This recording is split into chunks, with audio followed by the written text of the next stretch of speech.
Ipapakita ko lang kung paano magpalit ng coolant sa Aerox version 2. Bali, unang gagawin natin, tanggalin natin yung radiator cover, 8mm yung sukat tornilyo, tsaka Terence yung gamit natin. Tapos gamit natin dyan original Yamaha coolant. Tapos dito naman sa drain ng radiator, PH3 po yan sukat nyan. Ayun, malaki na klase ng Philip, PH3 po yan. Yung ordinary yung Philip kasi PH2 yun eh.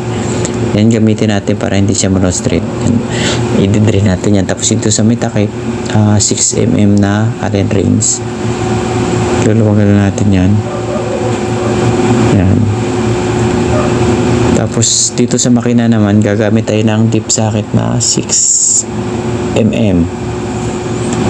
Kasi yung dito yan makakita sa ilalim, sa malapit sa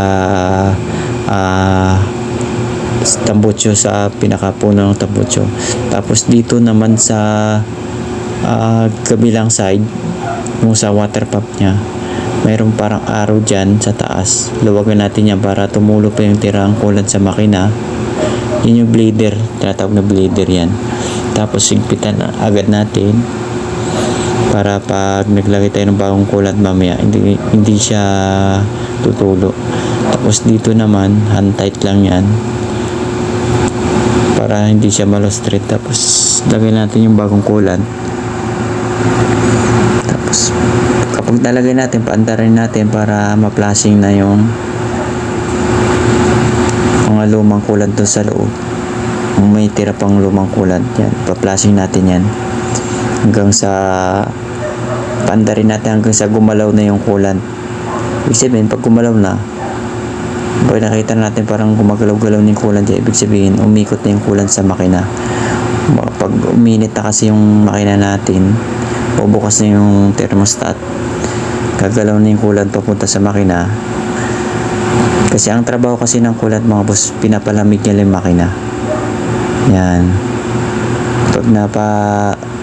Pag na gumalaw na yan, dyan, i-drain natin ilalim. Tapos dito sa blader, tuwagan natin kung may tumulo pa. Yan, wala na siyang, hindi na siya tumulo, higpitan na ulit.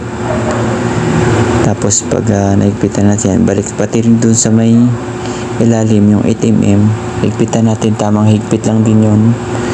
Wag masyadong kasi maliit lang yun eh, mabilis siya malostrate. Dudulo lang natin siya. Tapos dito sa pag naigpitan natin sa ilalim, dito naman sa radiator, hand tight lang yan kasi plastic lang po yan, yung drain plug yan. Kasi nasobra mo na higpit yan, lost thread yan. Marami na kami customer na lost thread yan. Kaya ang ginagawa namin, doon na lang sa hose tinatanggal yung coolant. Tapos lagyan natin yung final na coolant nya. Yan na, paandarin na natin hanggang sa umikot ulit yung coolant doon sa makina. Alaman natin yan pag gumagalaw na yung coolant dyan sa radiator, ibig sabihin umikot na doon sa makina, bumukas na yung thermostat natin.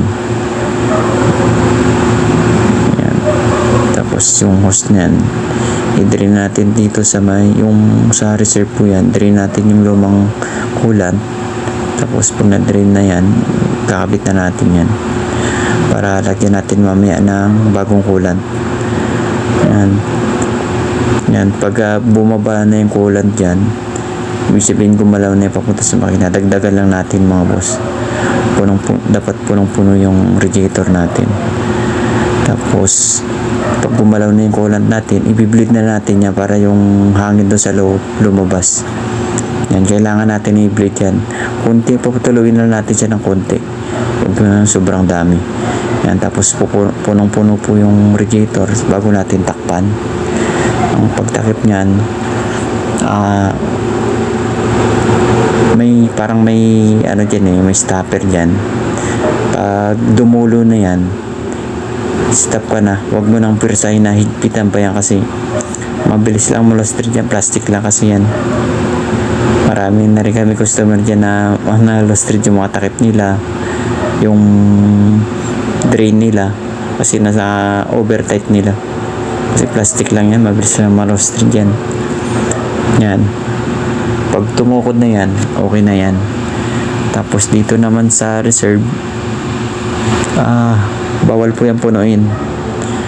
Makikita nyo yan dun sa ilalim. Pag sinilip nyo, mayroon niyang markings. Ayan, may letter L saka H.